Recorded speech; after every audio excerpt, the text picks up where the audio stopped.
3 days before I was supposed to submit my audit report, my boss called me into his office and fired me without warning. No write-ups, no complaints, just a cold smile, a folder on his desk, and a security escort waiting outside. I knew then. He knew what I'd found. Have you ever been punished or fired for telling the truth at work, just like Daniel Reyes was in this story? Drop a comment and let me know what time it is, where you are, and where you're watching from. I see every one of you. My name is Daniel Reyes. I'm 34 years old, born and raised in Ohio, and for the last 9 years, I worked as an internal auditor for a mid-tier logistics firm headquartered in Chicago. The kind of company that leases floor after identical floor in a steel and glass tower downtown, where people wear Patagonia vests over dress shirts and live on black coffee and Slack messages. I never loved the job, but I was good at it. Numbers made sense in ways people rarely did.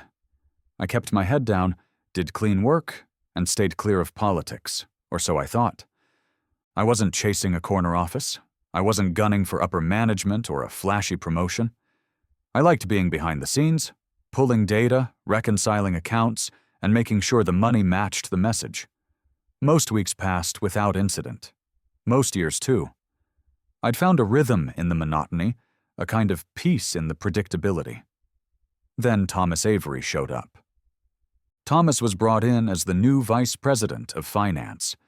Early 40s, MBA from somewhere shiny, hair slicked back like a news anchor, always carrying 2 phones and talking like he was late to a press conference. From day one, he was a disruption. People smiled at him in elevators, but no one trusted him. He spoke in buzzwords and rearranged departments like furniture. Within months, the old-timers were gone, and the mood on our floor shifted, from easygoing to edgy. At first, he left my team alone. I was fine being invisible, but then I started noticing oddities. Travel expenses posted to empty departments, high-dollar meals logged as client meetings, even though we didn't have clients in some of those cities. It wasn't much at first, just the kind of thing that raises an eyebrow. So I flagged them. Quietly. Sent them up the chain, got silence in return. Then, in February, I was assigned to audit executive travel and entertainment expenses from the past fiscal year. Routine stuff on paper. But something in the way the directive came down felt off, like it had passed through too many hands before landing on my desk. I didn't ask questions. I just started pulling reports. And what I found made my stomach turn. Dozens of questionable entries. First-class flights to nowhere, steakhouse dinners for unnamed guests, reimbursements to shell companies I couldn't trace. And every trail, every receipt, every anomaly led back to Thomas Avery. I started keeping copies, printing things out, saving offline backups, documenting every step. I knew how these things went. I'd seen colleagues get iced out over less, but I figured if I stuck to the facts, the numbers would protect me. I was wrong. I got the calendar invite on a Monday morning. Subject line: Quick sync, 15 minutes. No details, no attachments. Just a time, 10:30 a.m., and the name, Thomas Avery, as the organizer. That alone was enough to raise red flags. He never reached out directly. Everything usually came filtered through his executive assistant, or someone 2 rungs above me. Still, I clicked accept and tried not to think about it. I spent the next 2 hours pacing. Could have been a check-in, sure, but my gut said otherwise. I'd been knee-deep in the audit for 3 weeks by then, and I'd already spotted close to $120,000 in questionable expenses. I'd sent a confidential memo to the compliance office just the Friday before. I hadn't heard back. Not a word. But I knew better than to believe it had gone unnoticed. At 10:29, I walked into his office. Glass walls, minimalist furniture, not a single personal photo anywhere. Thomas sat behind his desk, hands folded, expression unreadable. There was another man in the room, HR, I assumed. I didn't catch his name, didn't need to. His presence told me everything I needed to know. "Daniel," Thomas said, gesturing to the chair across from him. "Thanks for coming in." I sat. He didn't waste time. "We've been evaluating your position," he began, using that cool, rehearsed tone reserved for press releases and bad news. "And based on organizational restructuring and shifting departmental needs, we're making the difficult decision to eliminate your role, effective immediately." My heart didn't race. My hands didn't shake. Instead, there was a strange stillness in me. A kind of clarity, like I'd known this was coming the moment I opened that audit file. "I see," I said, voice steady. "This doesn't have anything to do with the audit I'm working on?" Thomas blinked once, slow. "No, this is strictly a business decision." The HR guy slid a folder across the desk. Severance details. NDA. COBRA information. The whole package. They'd had this ready. Probably printed it last week. I didn't touch it. "I'd like to speak to someone in legal before I sign anything." Thomas didn't flinch. "That's your right." He stood, signaling the end of the meeting. "Security will walk you out. You'll have access to your email for the next hour to collect personal items. After that, your account will be deactivated." The HR guy followed me to my desk. Quiet. Apologetic, maybe. I packed what little I had. Mug, charger, a photo of me and my dog. I didn't bother touching the company-issued laptop. The backups I'd made were on a private drive at home. I wasn't stupid. I'd seen this coming. As I walked out of the building, sun bouncing off the concrete, I felt something strange swell in my chest. Not sadness, not panic, something colder, sharper. He thought this was over. He didn't know I'd already handed over a copy of the report. I didn't go home right away. I drove around for a while, windows down despite the February chill, just trying to process what had happened. I wasn't even angry. Not yet. It felt more like stepping into an alternate version of my life. One moment, I was wrapping up a clean audit, planning a quiet weekend, and the next, I was unemployed, boxed out, and carrying everything I owned in a backpack. I ended up in the parking lot of a diner off of 55, one of those old joints with cracked leather booths and a jukebox that never worked. I sat in a corner booth, ordered black coffee, and pulled out my phone. First thing I did was text Marlene. She's a friend of mine, more like a mentor, really.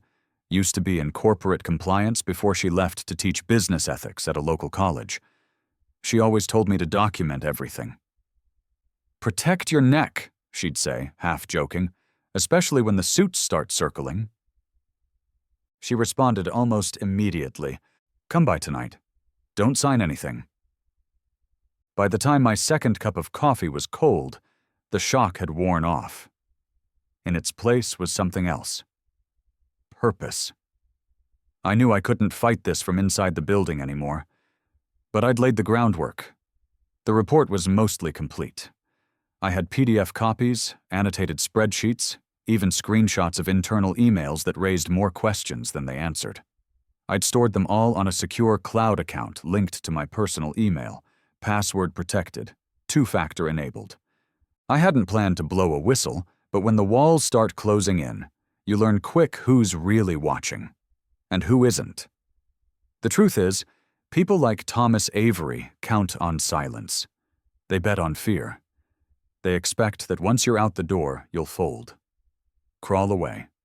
Move on. But I had facts. I had dates. I had receipts. That night I sat in Marlene's kitchen, laptop open between us. She scrolled through the files slowly, her face unreadable. By the time she looked up, she was leaning back in her chair, arms crossed. "Jesus, Danny," she muttered. "This isn't just unethical, it's criminal." I nodded. I figured. "This is wire fraud," tax evasion, misappropriation of funds. You've got evidence he funneled money through dummy vendors and approved reimbursements to fake companies. You know what this is? Corporate embezzlement? It's a damn blueprint for an indictment. She got up and poured herself a glass of wine. Do not go public with this yet. Let me make a few calls. I didn't ask who.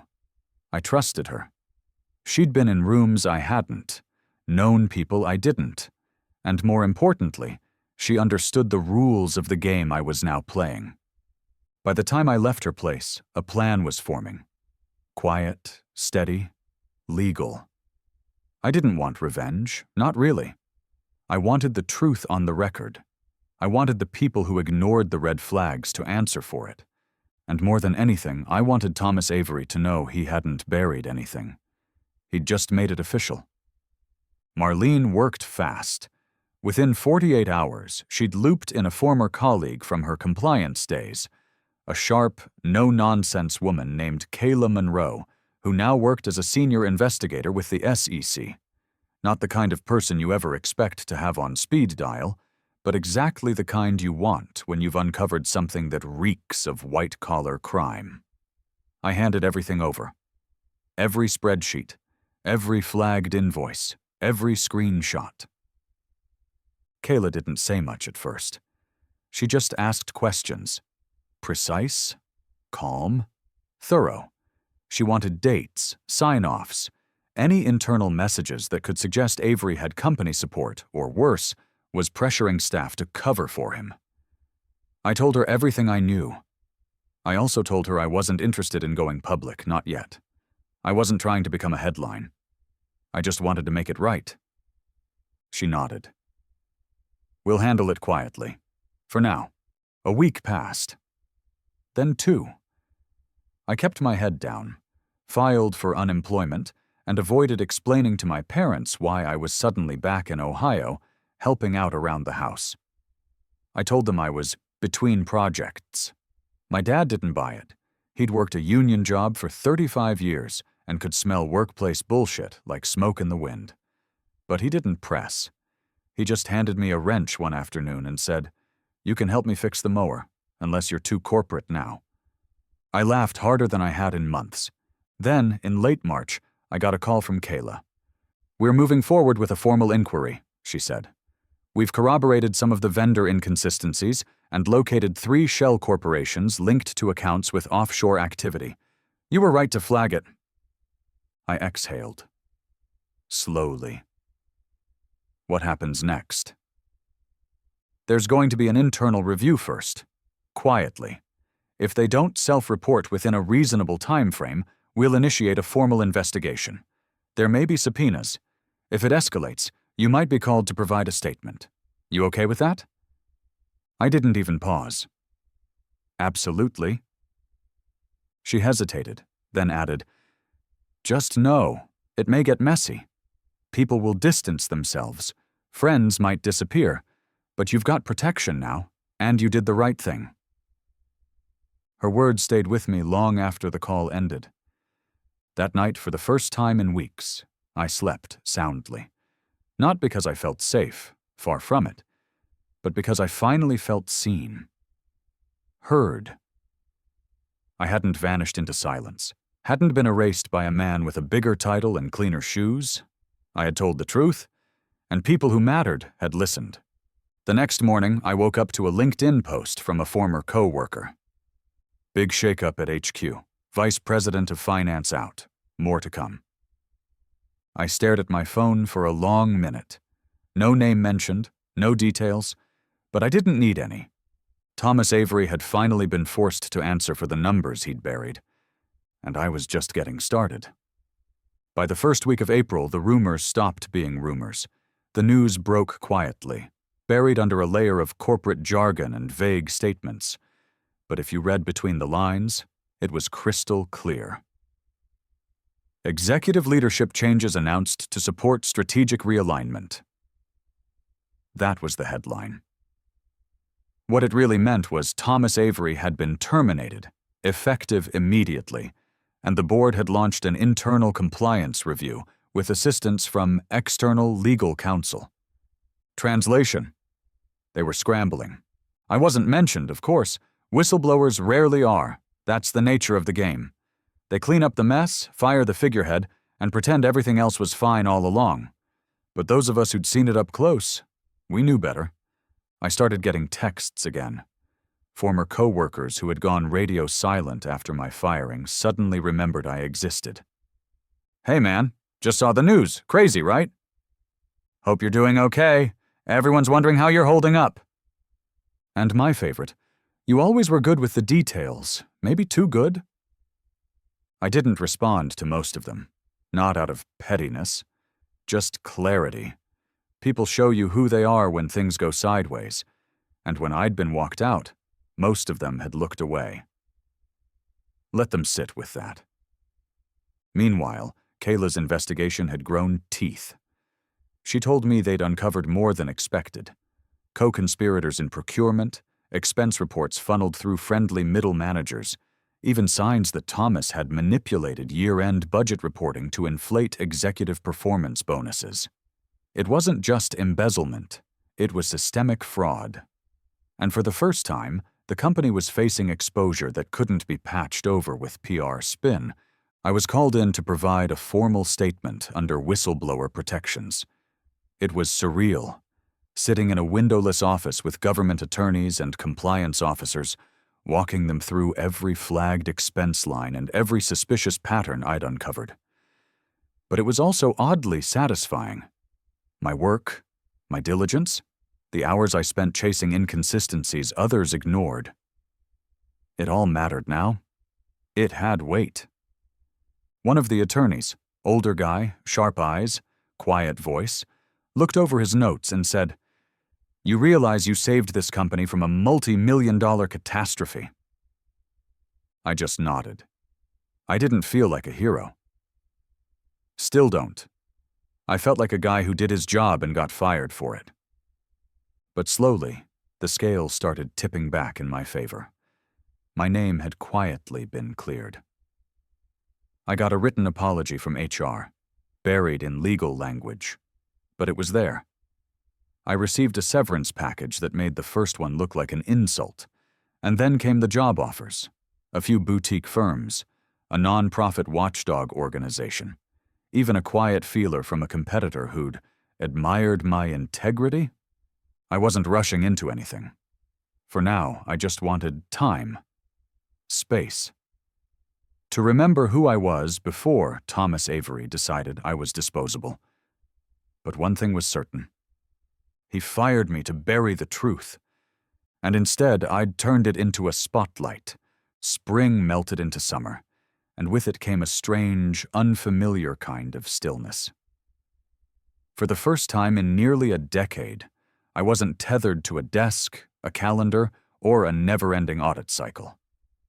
I spent my mornings walking through my old neighborhood, sipping coffee from the corner shop where I used to study in college. I spent my afternoons reading, reflecting, and, once in a while, opening my laptop just to watch the dust gather on my inbox. It felt like breathing again after years underwater. But make no mistake, I didn't forget. I couldn't. The whole ordeal had left an imprint on me. Not just the firing, not just the corporate betrayal, but the way so many people vanished when it got uncomfortable. The way a man like Thomas Avery could climb to the top by stepping on the people who cared about doing things right. That kind of thing doesn't just shake your trust, it reshapes it. In June, Kayla called to let me know the investigation had officially concluded. There would be no quiet settlements. Federal charges had been filed. The company, under pressure from shareholders and the press, had agreed to cooperate fully. 3 executives were indicted, including Thomas. Restitution was part of the agreement, and the organization had pledged a full internal overhaul, including anonymous ethics hotlines, mandatory audit training, and a restructured compliance chain that no longer answered to the same people they were meant to oversee. "They won't say your name publicly," Kayla said, "but you started all of this." I thanked her. Not because I needed the recognition, but because I knew how close this came to being swept under the rug. If I hadn't documented everything, if I hadn't reached out to Marlene, if I hadn't backed up those files before Thomas called that meeting, this would have died in a folder somewhere, marked reviewed and forgotten. Later that month, I sat across from Marlene again. Different wine, different kitchen. Same quiet satisfaction between us. "You ever think about what's next?" she asked.